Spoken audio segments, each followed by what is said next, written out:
Hi guys, it's Michael Lovados, back, rested and recuperated with another episode of Things You Could Have Googled. Today, we take a look at the Marvel Cinema Universe with Things You Could Have Googled about the Avengers.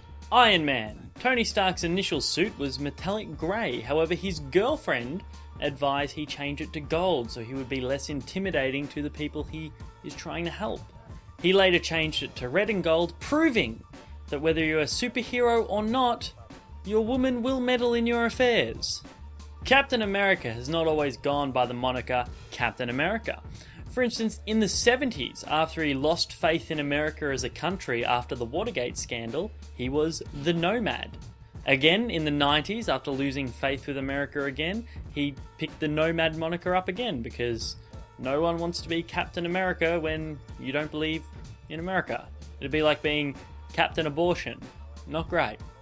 According to Norse mythology, Thor and the rest of the Asgardians gain their immortality by eating a golden apple that can only be picked by the goddess IDW, not W, W-N. Idun? Let's go with that. This is true for the Marvel comics as well.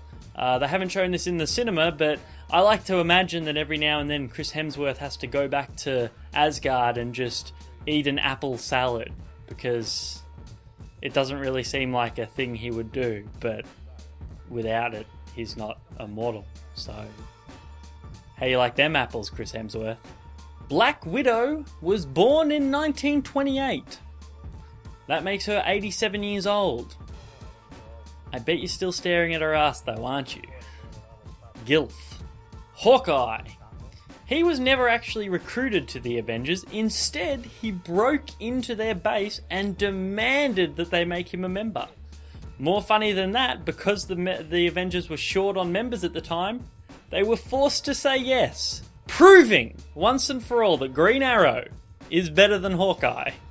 And for our final member of the Avengers, the Hulk. But hold on, there's just something wrong here. Can't talk about the Hulk without... Oh! Hulk Hogan, bitches!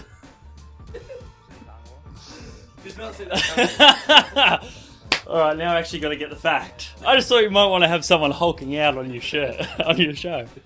When Hulk Hogan first wrestled as the Incredible Hulk Hogan, Marvel thought that it was too close to the Incredible Hulk, so they sued.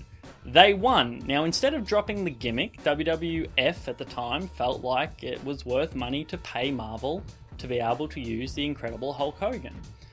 Later, when Hulk Hogan went to WCW, WCW also had to pay Marvel to maintain the rights for that name.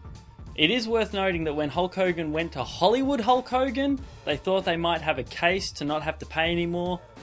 They were wrong. I have no idea who owns it now. I'm assuming Hogan, but you can never assume anything with Hogan because he is the perennial worker. Thanks for watching this episode of Things You Could Have Googled about the Avengers. I hope that it is topical enough and interesting enough for you to have enjoyed. There are some other videos here to my left. Here is the torn shreds of my shirt, and we will auction this off one day when we are rich and famous. And subscribe.